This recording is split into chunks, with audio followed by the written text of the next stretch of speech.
dernier jour de la conférence. Ça a été un succès remarquable au-delà de nos attentes. J'aimerais bien vous raconter à tous et toutes en regardant la caméra, parler lentement, doucement pour que les interprètes puissent vous écouter clairement et on vous prie d'écrire vos prénoms sous le nom du Zoom. Moi, je le fais. Ne cachez pas votre visage lorsque vous êtes en train de parler parce qu'il y a des gens qui lisent les lèvres. Je pense que ça, c'est tout comme les thèmes d'ordre. On va passer directement à la première présentation. Il y aura de faire comment déterminer les résultats de la phalloplastie et mectoplastie, des traitements dirigés par la communauté. Je suis en train d'articuler la session, mais en fait, je suis l'un des co-chercheurs dans ce travail.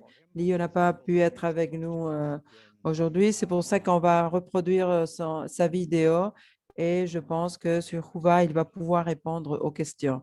Je vais partager ici l'écran.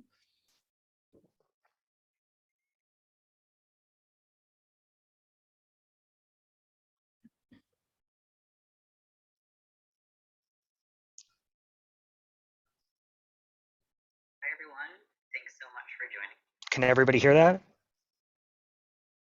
Okay. Oh, I saw maybe. It's a little quiet. Do you have the share with sound option on? Est-ce que tout le monde écoute bien? Share with sound. If you scroll up to the banner at the top that shows when you're screen sharing and then go over to options, there should be one that says share with sound. And that'll improve the volume and you'll be able to mute your microphone. perfect.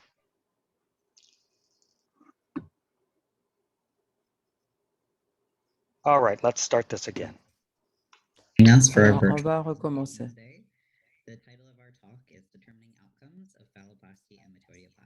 Merci beaucoup. Aujourd'hui, on va parler sur la détermination de la...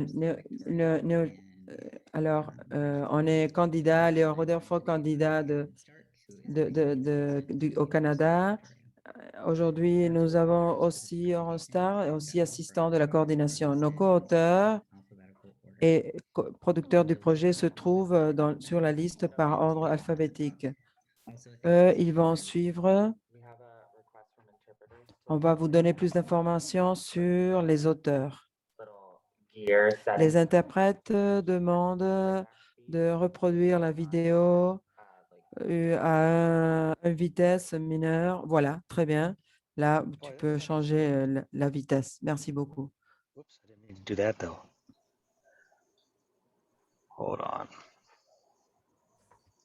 All right, let's try that again. Do you want me to start from the beginning again? Alors, je recommence. Mostly an introduction and we can see that. Research supervisors who are not mentioned here. Alors oui, maintenant on peut continuer. Et il manque quelques superviseurs qui n'ont pas été mentionnés. Erin Stark.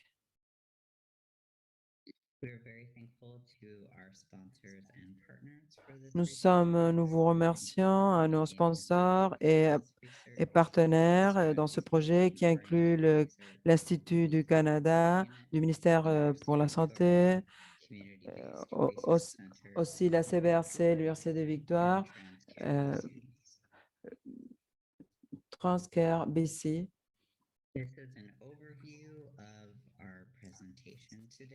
Le prochain écran, c'est un résumé de la production, de la présentation. Qu'est-ce que c'est la phalloplastie? C'est quoi la métoïdoplastie? Et je vais vous donner aussi du contexte sur les résultats, comment ils sont déterminés dans la bibliographie. Et après, je vais parler sur notre projet, où on en est en train de travailler et quelles sont les choses qu'on fait différemment. Et aussi, je vais vous parler sur le futur aussi sur nos produits de traduction de connaissances et comment notre recherche va aider la communauté.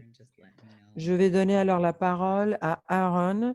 Aaron, s'il te plaît, quand est-ce que il faut que je passe les diapos?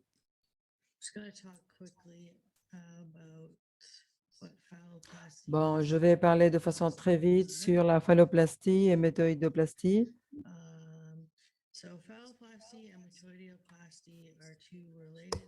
Ces deux chirurgies, elles sont liées, mais elles sont différentes et elles sont utilisées comme chirurgie de réassignation de genre pour des hommes transgenres et des personnes non binaires. Les deux, elles ont des avantages et des complications. Et elles peuvent survenir ensemble sous de différentes chirurgies. La première étape, chirurgie génitale ou plus loin, d'après ce qu'ils disent, la chirurgienne ce que le patient il veut. Je vais parler un peu plus des procédures dans les prochaines diapos et je vais utiliser quelques termes anatomiques. Phalloplastie. Elle est décrite comme un ensemble de démarches qui s'adaptent à chaque patient en particulier. À cause de la quantité d'options chirurgiennes, on peut réaliser sous de différentes méthodes avec différentes variations tout au long du temps et en dépendant de la zone du corps. On peut les combiner avec la vaginostomie, que c'est l'élimination de la vagine, de l'utérus, et aussi on ferme la vagine. On peut utiliser aussi la ectoplastie et on peut aussi réaliser une prothèse testiculaire. On peut élargir l'urètre et la partie avant du pénis. Très souvent, on prend des parties de l'abdomen, du dos ou des jambes. La métoïdioplastie, très souvent nommée comme méta, a été créée pour les hommes trans et elle utilise ou elle profite que le clitoris augmente de taille à cause de la testostérone, les traitements avec testostérone. Les ligaments du clitoris sont libérés et le tissu des lèvres est utilisé pour le nouveau phallus. La urétrus s'allonge au-delà de sa position originale et ce nouveau pénis est formé. On n'a pas besoin, il ne faut pas une cicatrisation et généralement ce processus a beaucoup moins d'implications. Maintenant, je vais vous raconter les antécédents des résultats actuels quand on lit la bibliographie. Les résultats chirurgiens, ce sont des caractéristiques qui peuvent être changées comme résultat de l'intervention chirurgique. Les chirurgiennes sont ce qui détermine si un résultat chirurgien a été plein de succès ou non. La phalloplastie et la métoïdoplastie, très souvent, sont déterminés par des résultats idéaux. Ces résultats ont du succès s'il existe une apparence satisfaisante, si la personne peut avoir sexe avec pénétration et avoir des sensations érotiques au toucher. Comment on mesure les résultats? On fait des examens cliniques, des questionnaires. Les médecins informent des résultats normalement sous les taux de complications et sous les résultats esthéticiens. Quelques études concernent des entretiens avec des examens cliniques, satisfaction, sensations érogènes Généralement, ce sont les facteurs utilisés pour déterminer les résultats. Dans les questionnaires, on parle aussi de l'image mentale et corporelle et d'autres aspects psychosociaux comme la qualité de vie, la satisfaction avec la chirurgie et l'appui de l'environnement social. Il existe aussi des sujets de santé mentale comme la dépression et l'anxiété. Tout ça apparaît dans les questionnaires et la dysphorie, c'est l'aspect le plus mentionné par rapport à l'image corporelle. Quelques limitations de la bibliographie actuelle.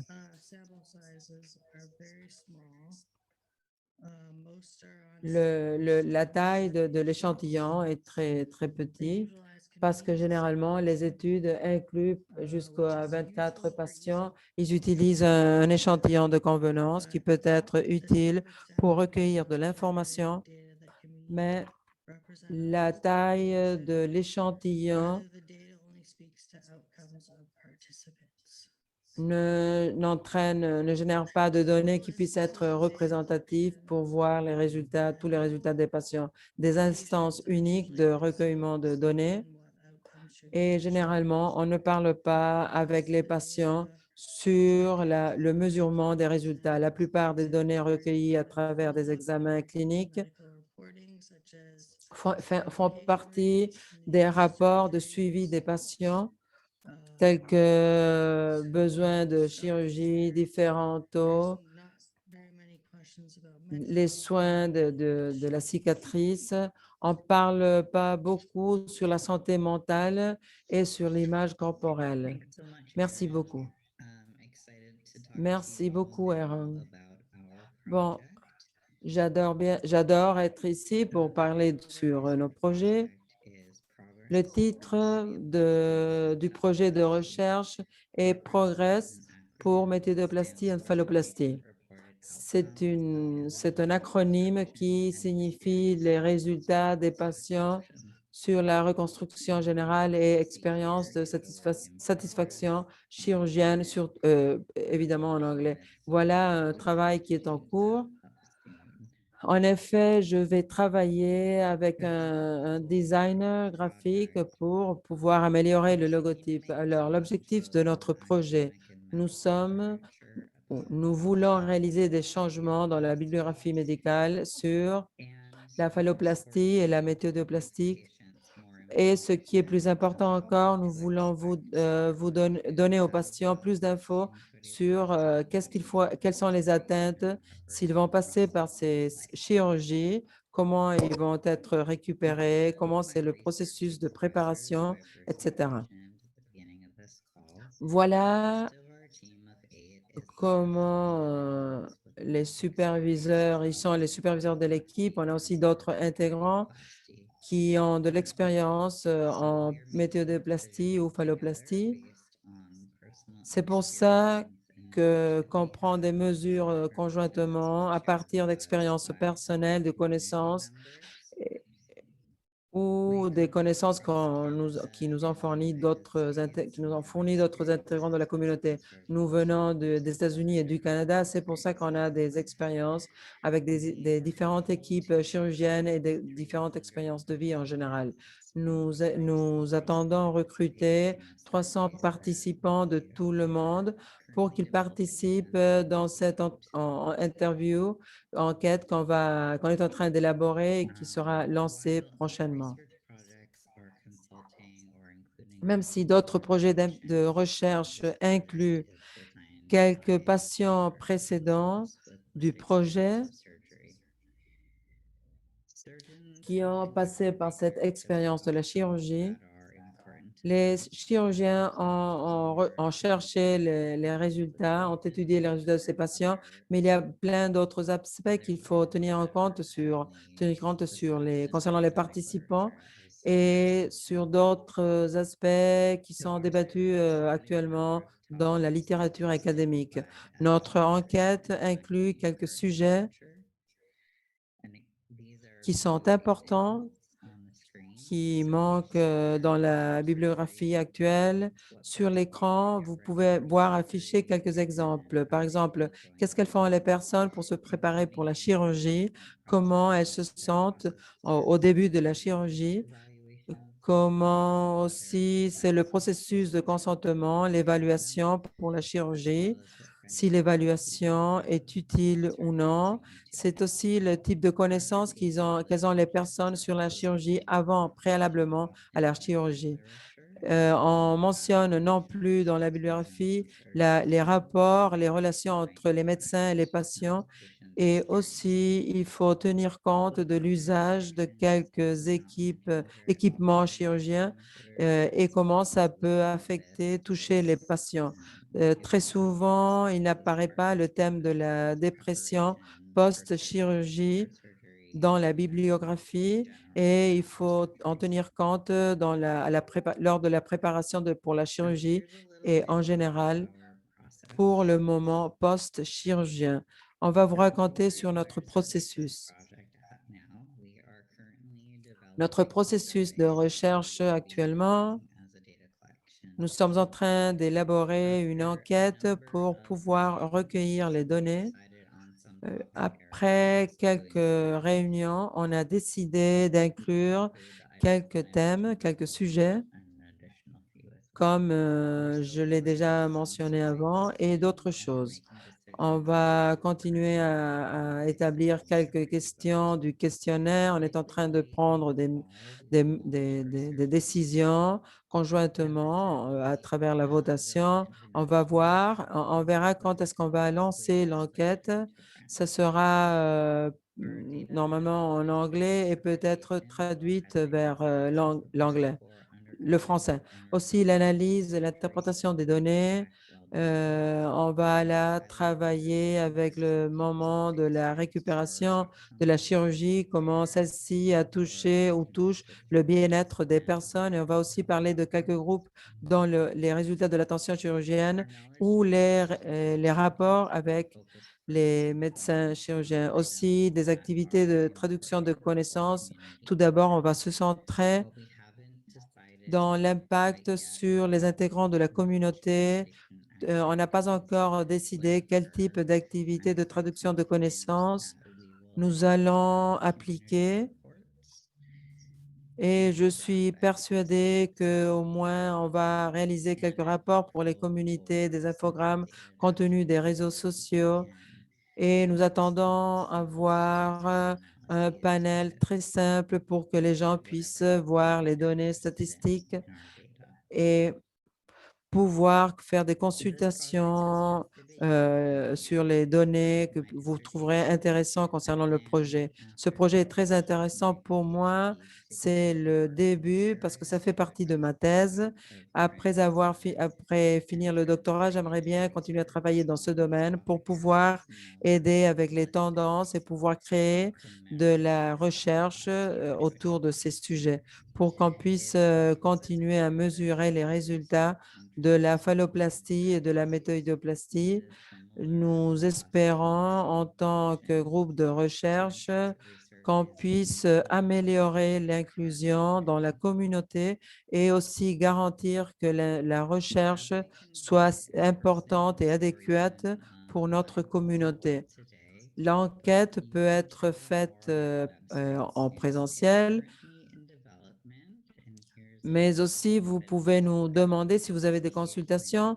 Vous pouvez visiter aussi le site web en ligne qui apparaît affiché là sur l'écran.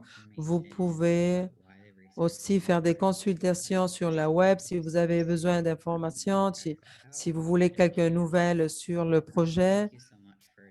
Regardez parce que c'est très intéressant. Merci beaucoup d'avoir participé à cette discussion. Merci aux organisateurs et Trice de nous avoir donné cette opportunité. Cette recherche est très importante pour moi. Alors, n'hésitez pas à m'envoyer un mail à l'adresse de mail qui est affichée sur l'écran ou un mail et nous pourrons, je suis désolée de ne pas pouvoir être ici au direct. J'aimerais bien que vous vous réjouissiez du reste de la conférence.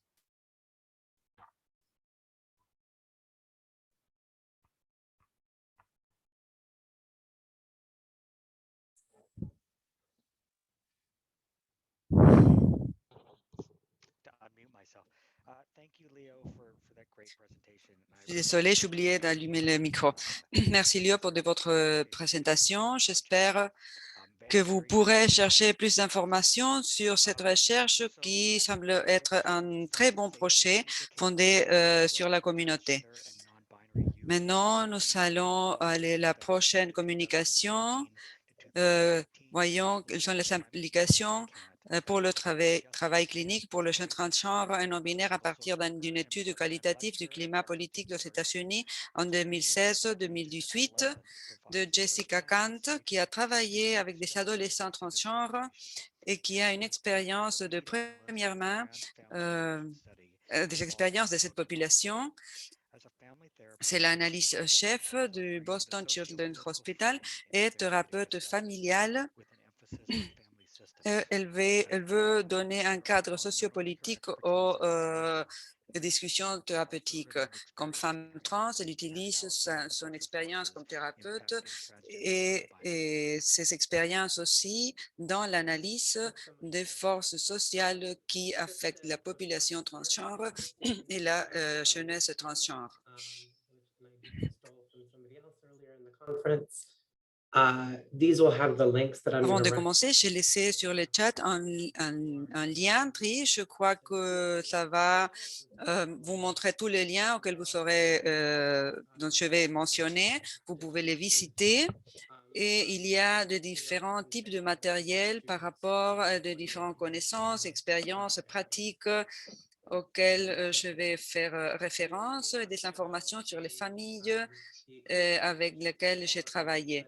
Moi, je vais travailler à propos des implications cliniques d'une étude qualitative avec de jeunes non-binaires et leurs familles qui a été fait en 2016-2018 par rapport au climat politique des États-Unis. Pour rappeler ceux qui ne sont pas aux États-Unis, ce que les élections de 2016, nous nous rappelons sûrement, ça a été l'élection de Donald Trump. Et il y a eu beaucoup de référendums, surtout sur l'accès aux toilettes publiques. Beaucoup d'entretiens ont été faits et cette analyse secondaire qui a fait partie du projet des plus grands sur les narrations de la jeune Doutra et sa famille a été faite entre 2015 et 2019. Nous avons analysé les effets sociopolitiques de ces élections. Dans le lien tri, vous allez trouver des informations sur toutes les connaissances sous-jacentes par rapport à la thérapeutique familiale moderne et aux courantes qui analysent les familles comme un tout. Nous avons un set de données avec 20 familles, 20 jeunes trans ou non-binaires, 11 frères et 29 gardiens. On a déduit initialement le livre des codes après avoir établi la fiabilité. Byter, c'est l'autre codificateur qui a travaillé avec moi et le sujet préliminaire ont été utilisés par les biais d'une analyse de cristallisation. Et nous avons utilisé au moins 1000 pages d'entretien. On a vu quel était le sujet central et vous voyez ici notre cadre théorique et son évolution et vous pouvez avoir accès à plus d'informations sur ces codes QR qui expliquent un peu plus cette analyse thématique. Certains des changements que nous voyons dans les familles,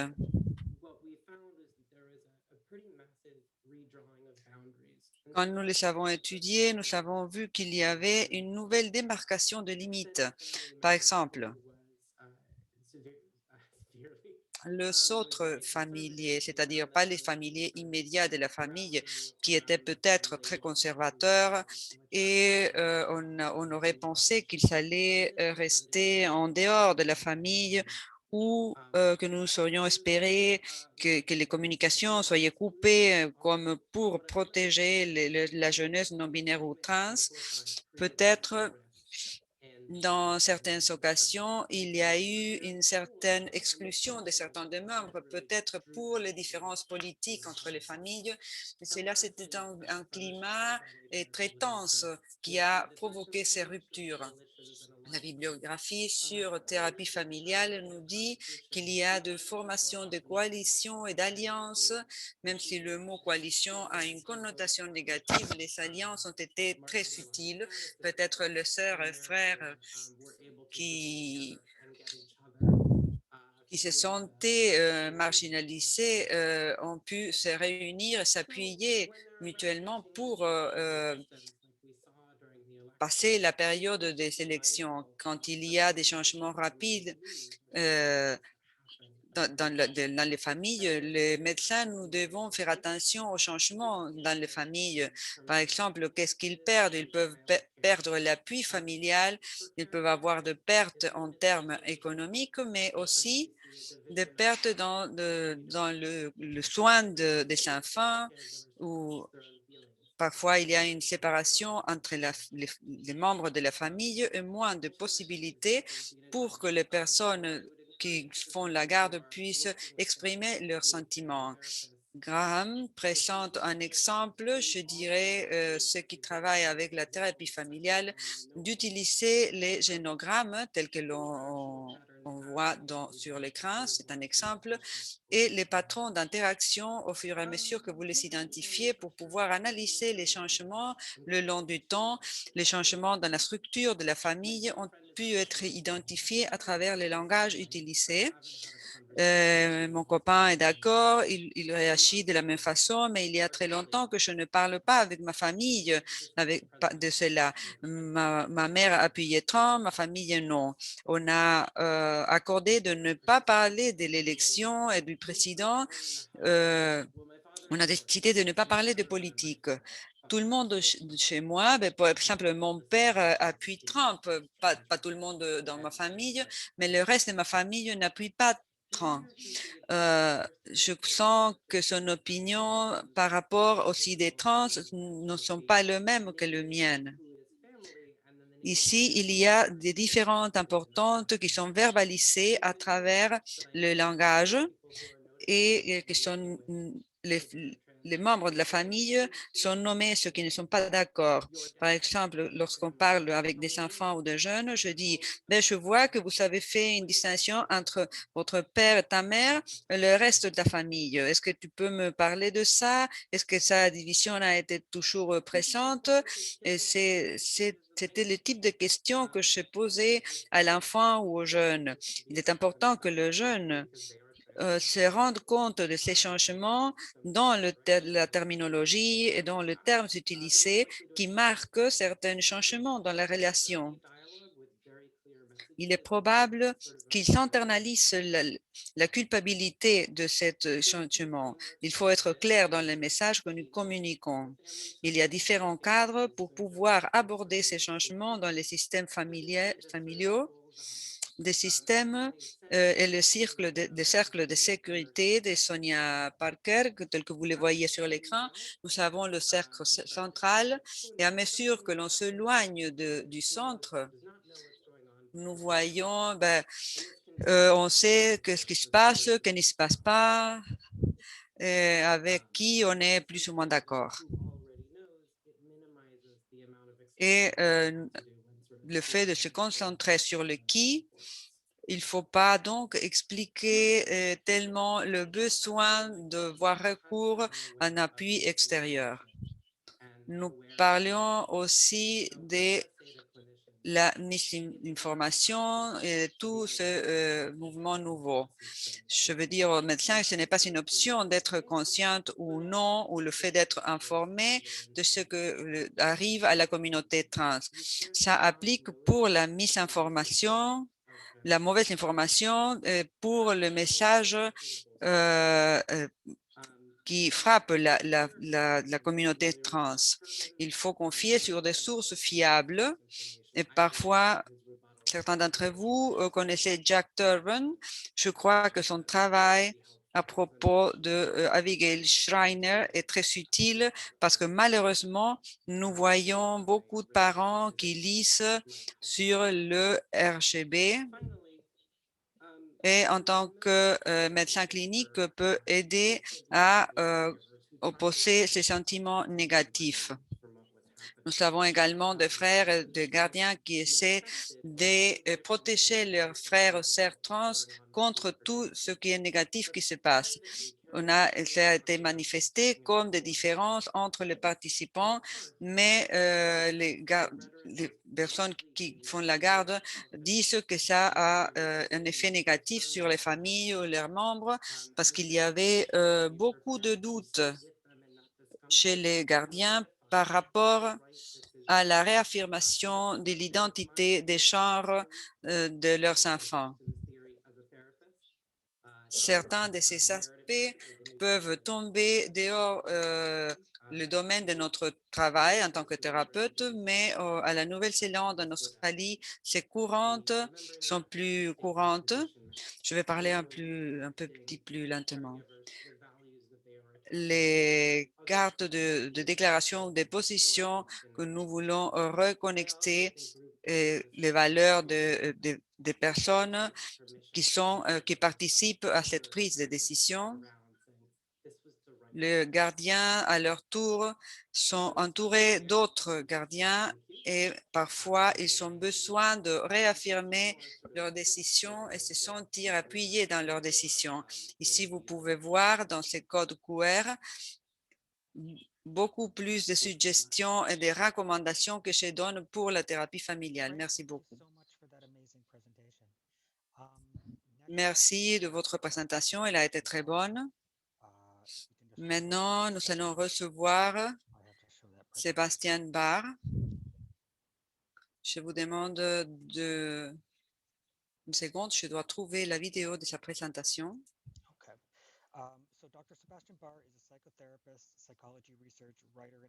Sébastien Barr est psychothérapeute, psychologue, éducateur à Western Massachusetts et il va présenter sur les approches affirmatives de travail avec la dysphorie des genres en psychothérapie.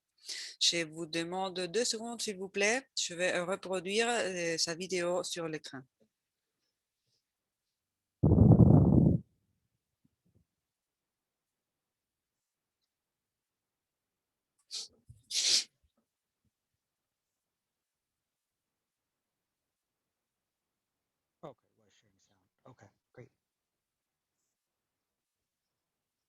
And I'm just going to stop it and start it. Maintenant, vous devrez écouter le son. Dites-moi si vous écoutez bien le son. My name is Dr. Sebastian Barr, and I'm very happy. Bonjour, je m'appelle Sébastien Barr et je suis très heureux d'être ici, de présenter un projet. Est-ce que le volume s'entend bien? Oui? D'accord. Vous me dites si vous avez besoin de ralentir la vidéo. J'ai travaillé avec Masuno, Better Garcia et Keishen Connor. Nous travaillons à des différentes choses pour la psychothérapie par rapport à la dysphorie des genres et ce que les psychothérapeutes peuvent faire pour aider dans la gestion de ces stress associés à la dysphorie des genres. Quelque chose d'important pour rappeler, nous disons que nous nous sommes basés sur nos propres expériences vécues, des histoires de notre communauté, des expériences cliniques et notre propre formation. Nous savons que ceci nous aide beaucoup et nos perspectives ont des limitations par rapport à ce qui nous sommes et ce qui nous entoure. En plus, nous voulons mentionner le cissexisme et la suprématie blanche qui existe dans la psychologie. Nous croyons au pouvoir de la discipline pour pouvoir guérir, pour trouver des limites, tandis que nous pouvons respecter le travail dans le champ. Nous voulons démontrer aussi que définitivement nous appuyons l'accès à différentes activités médicales pour la réaffirmation de genre, des initiatives de chirurgie qui sont des composantes très importantes pour protéger le bien-être des personnes trans et non-binaires. Nous appuyons différentes interventions qui puissent donner certes bien-être pour d'autres types de traitements thérapeutiques ou qu'est-ce que c'est que la dysphorie des genres? On parle d'une construction psychologique et non une étiquette de diagnostic. Ou père des collègues ont fait une révision de la bibliographie de la dysphorie de genre et ils suggèrent qu'il y a 4 catégories d'expérience dans cette construction. Le premier, c'est la dissonance entre le genre assigné et celui que l'on expérimente, une différence entre les genres assignés et la société, des conséquences sociales négatives par rapport à l'identité des genres comme manque de confiance ou une assignation erronée des genres, la négativité et le rejet à la population trans. Il y a une déconnexion entre le manque de sentiments de soi-même, du moi physique et une construction sociale comment on perçoit une personne, comment cette personne imagine qu'elle est perçue par rapport à son genre et après l'internation des normes ou des CIDL 6 qui contribuent à la dysphorie des genres. Pas mal de fois, c'est quelque chose qui fait du mal et c'est une source que les personnes continuent constamment à penser à leurs problèmes et que cela le limite pour avoir d'autres activités dans la vie sociale. Bien entendu, il y a beaucoup d'expériences de dysphorie des genres. C'est une catégorie en elle-même. Nous ne pouvons pas entrer en détail, mais vous pouvez voir sur l'écran des travaux très, très bons. Ce sont une lecture recommandée par rapport à la dysphorie des genres qui sont écrits par deux chercheurs trans. Pourquoi les thérapeutes doivent-ils se préoccuper pour ceci? Nous savons que la dysphorie des genres est associée à la santé mentale, la santé physique. Donc, cela en soi, c'est une très bonne raison. Nous devons faciliter différents pas ou des différentes initiatives qui puissent aider à l'affirmation des genres et pour éviter les stress associés à la dysphorie des genres. Par exemple, pas tout le monde peut avoir accès aux soins en raison des coûts, parce qu'il n'y a pas de référence, il y a des patients peut-être ne se sentent pas à l'aise de chercher d'autres façons de réaffirmation des genres et la dysphorie des genres, c'est un premier pas. Il y a parfois des listes d'attente pour pouvoir, par exemple, avoir accès aux thérapies avec des hormones.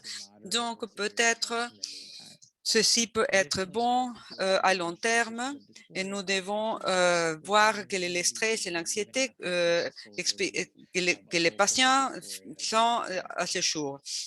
Il y a beaucoup de situations qui provoquent la dysphorie des genres qui peuvent provoquer des problèmes à l'heure actuelle. Les personnes trans ou binaires, la dysphorie des genres, c'est quelque chose qui est pressant, mais nous n'avons pas beaucoup des choses cliniques pour savoir comment la traiter. Nous pouvons googler dysphorie des genres et il y a beaucoup de matériel créé par la communauté, des systèmes pour la communauté, mais pour les soins cliniques, nous voyons qu'il y a besoin de plus d'informations pour pouvoir appuyer cette personne dans leur transition et nous croyons que les médecins cliniques, s'ils sont plus informés, peuvent aider encore plus dans le processus de transition. Bien entendu, nous n'avons pas de temps aujourd'hui, mais nous voulons vous montrer certaines des idées que nous allons présenter dans notre rapport et dans les formations que nous allons créer. Certains des principes principaux pour créer les bases pour traiter la dysphorie de genre, c'est une position affirmative. Ce clinique qui nous affirme l'expression des genres ont besoin de l'autonomie de leurs clients.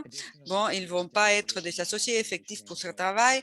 Les recherches nous montrent aussi que la négativité trans peut provoquer aussi plus de traumatisation et que la communauté trans souffre déjà et est associée à des risques plus élevés que le seul commun. Donc, ce ne serait pas un bon début. Le fait de traiter la traumatisation, de savoir comment l'aborder va être essentiel. Et finalement, les besoins et les expériences de nos clients par rapport à la dysphorie des genres va être façonné en raison de leur expérience et leur contexte socioculturel. Donc, les médecins cliniques doivent être informés sur le contexte général, familial et social du patient. Par rapport aux interventions, quelques-unes ont à voir avec l'établissement de la dysphorie aux patients. Ce sont des idées très idiosyncratiques. Comme médecin, en tant que médecin, il faut très bien écouter, évaluer, explorer et évaluer le patient. Il faut tenir compte des besoins et des expériences de chaque personne. Mais aussi, il faut conceptualiser le fait que l'exploration est importante pour chaque patient comme façon de promouvoir une relation plus importante par rapport à la dysphorie. Il faut utiliser des modèles orientés de psychothérapie.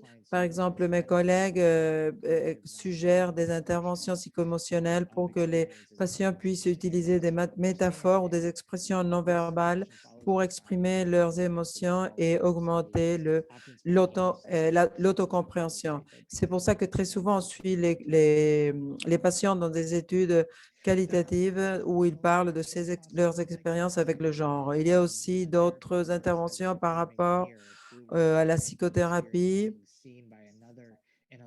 Les thérapeutes travaillent dans ce sens-là. Ce qu'ils font, c'est essayer que les patients se voient reflétés. Ici, pour quelques patients, peut-être, ils écoutaient de leur nouveau prénom dans la psychothérapie pour la première fois, ça pourrait être productif et mener à un processus d'expérience très valable très riche par rapport au genre. Des cognitions pour construire ce qui affecte cette dysphorie. Il y a d'autres modèles de pensée aussi qui peuvent nous compliquer, qui peuvent augmenter l'anxiété, l'angoisse. Les pensées de tout ou rien peuvent augmenter les pensées d'euphorie et ça peut passer à être très sévère. D'autres pensées qui n'aident pas non plus la négativité, les normes des personnes cisgenres qui ne soient pas réalistes. Il faut aussi modifier ces façons de croire, ces croyances. Une façon d'intervention présentée par l'Israël des collègues en 2018, ils ont trouvé qu'ils ont augmenté l'orgueil et réduire l'honte. Aussi, améliorer l'exposition à la célébration du corps. Et ça, c'est un facteur environnemental et comportemental qui peut aussi modifier ses croyances. On croit aujourd'hui que la psychothérapie peut être un espace qui peut encourager de différentes façons d'améliorer la connexion. Aussi les rapports de genre avec le corps, parce que aussi le corps peut nous donner de la responsabilisation, de la sûreté. On peut aussi, nous croyons qu'on peut adapter des différentes techniques pour que les patients se sentent sûrs et aussi pour qu'ils aient conscience du corps, mais et aussi pour pouvoir réduire l'angoisse par rapport aux différents déclencheurs et la dysphorie. Et il est important de pouvoir expérimenter un sentiment différent. Il faut aussi changer les types d'interventions appliquées de façon régulière. Ces personnes savent que les personnes trans, très souvent, ont des problèmes et qui peuvent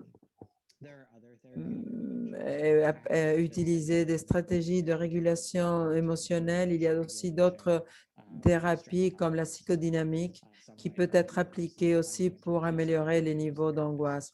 Il y a des personnes qui disent que ça est le plus important, c'est ce qui est le plus important que ce qu'on fait comme thérapeute. Pour finir, l'usage de psychothérapie devrait aider à construire des sources de résilience. Pourquoi? Par rapport à ce qu'on fait au sein et en dehors de la thérapie, qu'est-ce qu'elle fait une personne euphorique ou selon comment elle se sent avec son corps. C'est important d'avoir des sources accessibles d'euphorie de genre que les patients puissent auxquels les patients puissent avoir recours quand ils ne sont pas très bien. Il y a aussi d'autres facteurs généraux comme la qualité du sommeil, le soin physique et aussi qu'est-ce qu'il arrive avec la communauté non-binaire. Nous croyons que cet élément est très important. On aura le temps pour les questions. Très bien. Alors, j'aimerais bien en premier lieu faire mention des questions qui nous ont été faites à travers le chat parce que très souvent, on les perd. La première, où on remercie, pardon, je vais éteindre le son. Merci pour la présentation.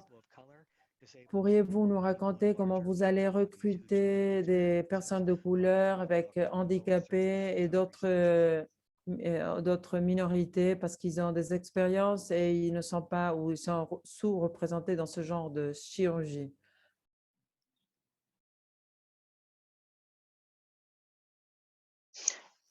Again, I think that's no, that one would be to Alors, cette question serait pour…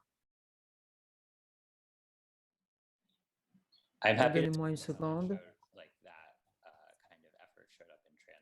Je peux parler du sujet, si vous voulez, pour TransArt, mais je crois que ça, c'est pour Léo. Bon, comme Léo n'est pas avec nous aujourd'hui, peut-être on peut lui envoyer la question par mail. Je vais copier ici. Je vais la copier ici sur le chat pour que vous lui envoyiez la question par courriel pour que vous puissiez demander, pour pouvoir demander directement à Léo. D'autres questions?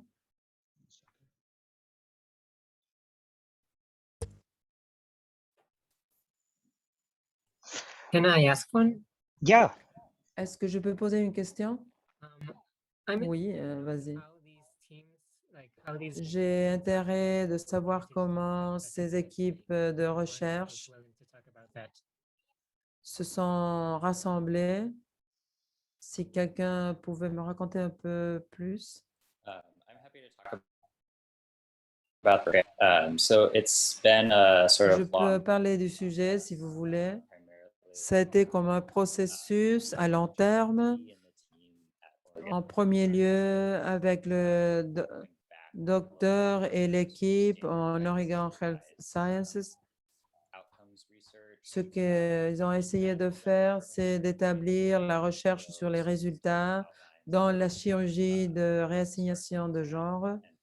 Dans la présentation, Léo, il souligne comment, de façon historique, on a parlé dans les termes généraux et on ne saisissait exactement les attentes des clients. Et je crois qu'il y a une conscience majeure par rapport à la chirurgie. Alors, le docteur et d'autres acteurs ont fait partie du groupe de l'Association neurologique des États-Unis. Ça a été une façon de standardiser les résultats. So Et on a vu qu'il fallait mesurer les résultats des attentes des patients. C'est pour ça que ça a été un processus interactif et on a travaillé avec d'autres acteurs, avec le comité directeur, et on a réalisé aussi un processus en ligne d'enquête nous pour savoir quel type d'expérience il fallait étudier dans tout le territoire des États-Unis. On a cru et on a vu que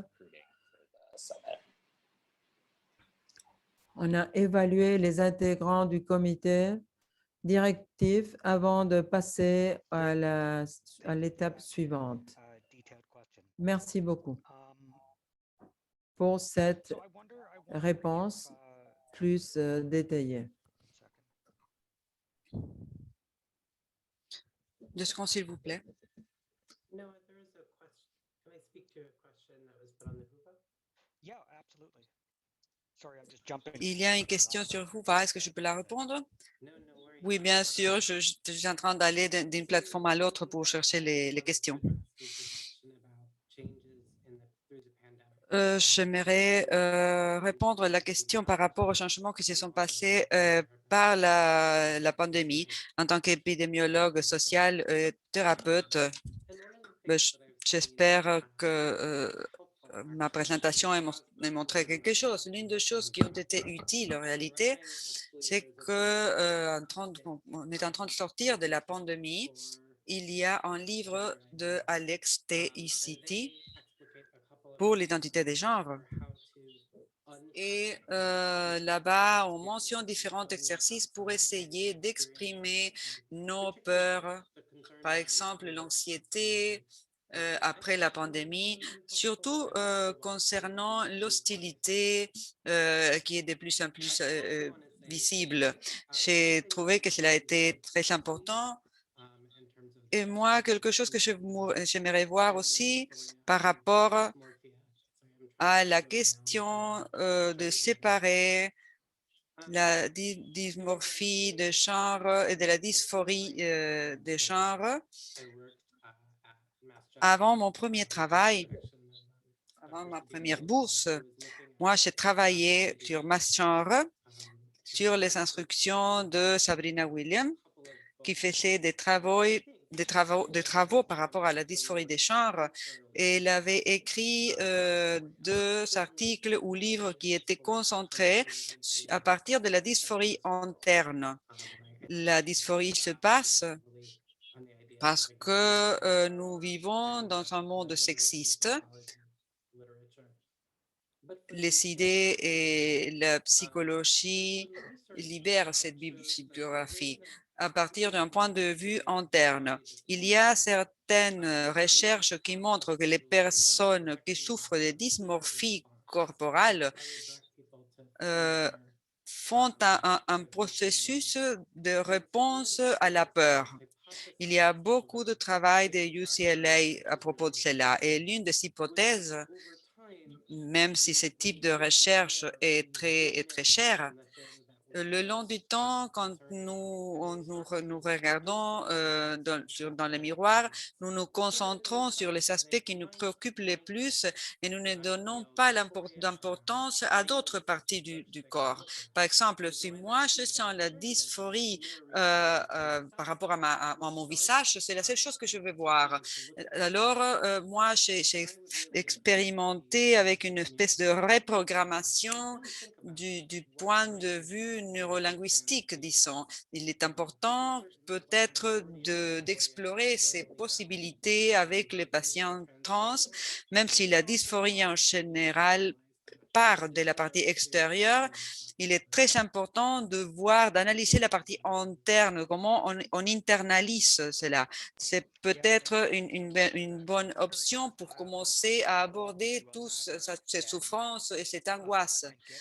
Peut-être ce serait bien d'élaborer un peu plus sur ceci et que tu nous racontes quelle est ton expérience en travaillant avec des clients et associés avec des chirurgies pour la réassignation de genre. Disons qu'un client vient et vous dit qu'il veut avoir ou qu'il a eu une intervention dans la partie bas de son corps. Comment est-ce qu'on travaille comme ça?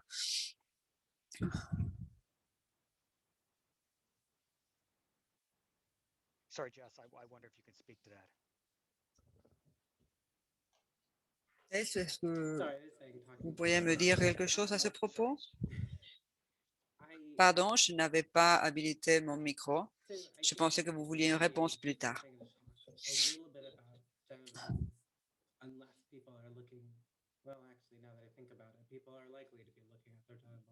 Mais en fait, peut-être les personnes, probablement, oui, vont se regarder beaucoup dans le miroir. Donc, oui, peut-être il est utile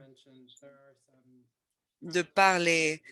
Et je crois qu'on a déjà mentionné qu'il y a différents protocoles pour examiner la réalité et l'évaluation de la pensée. Je ne veux pas pathologiser l'expérience des dysphories de genre.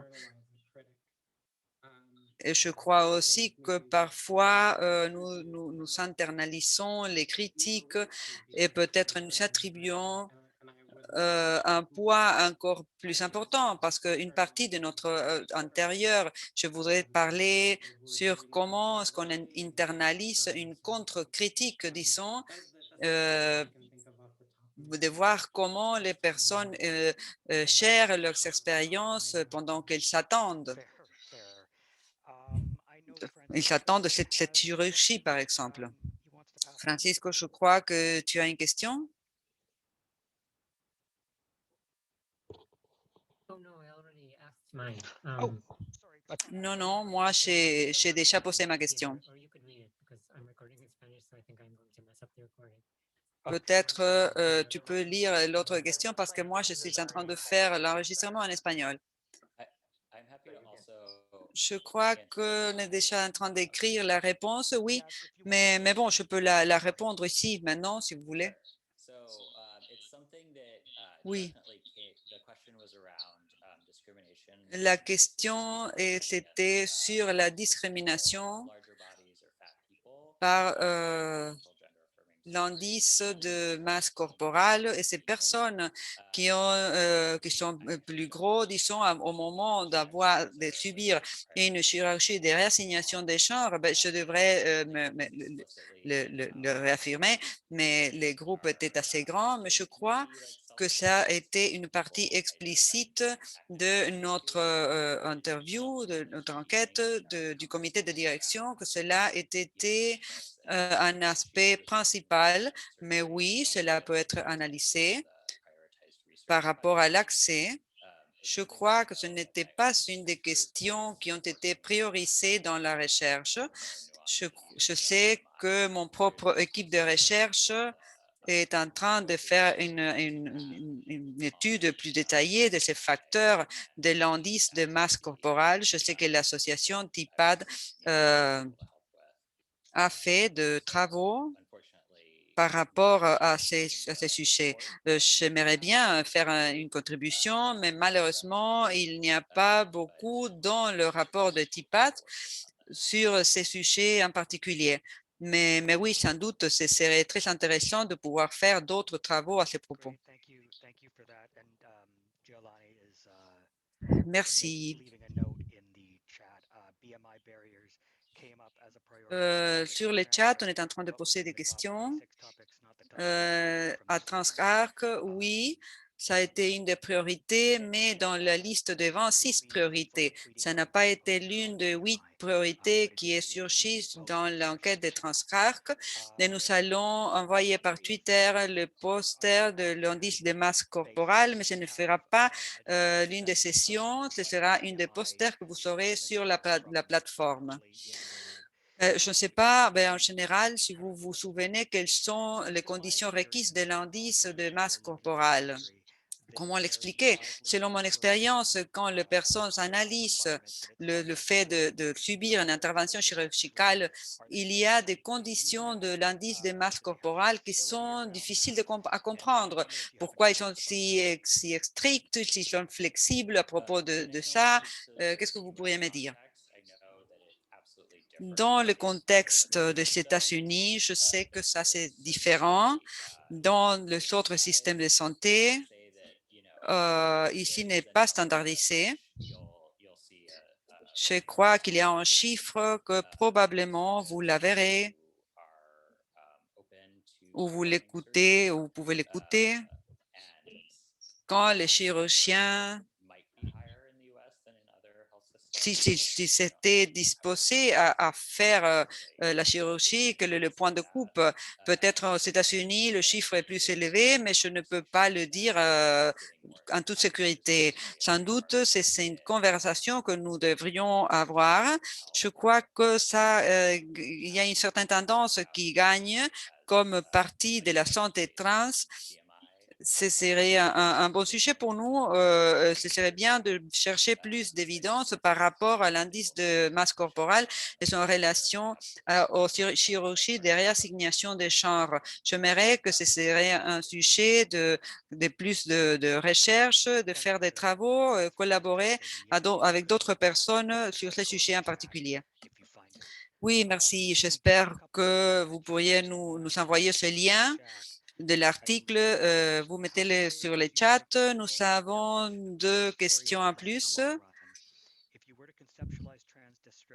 Combien vous pensez que c'est étable la dysphorie des genres à long terme et si vous devriez contextualiser et dépathologiser, qu'est-ce que vous diriez? Je ne me souviens pas la définition de 4 parties de la dysphorie des genres. C'est parce qu'elle a été créée par les médecins cliniques cis ou des sexologues, ce qui ne serait pas complètement fiable. Moi, je la déconceptualise. Je ne peux pas parler de la définition de chaque des 4 parties parce que je ne m'en souviens pas, mais je crois qu'on peut la comprendre du point de vue d'une dépathologisation.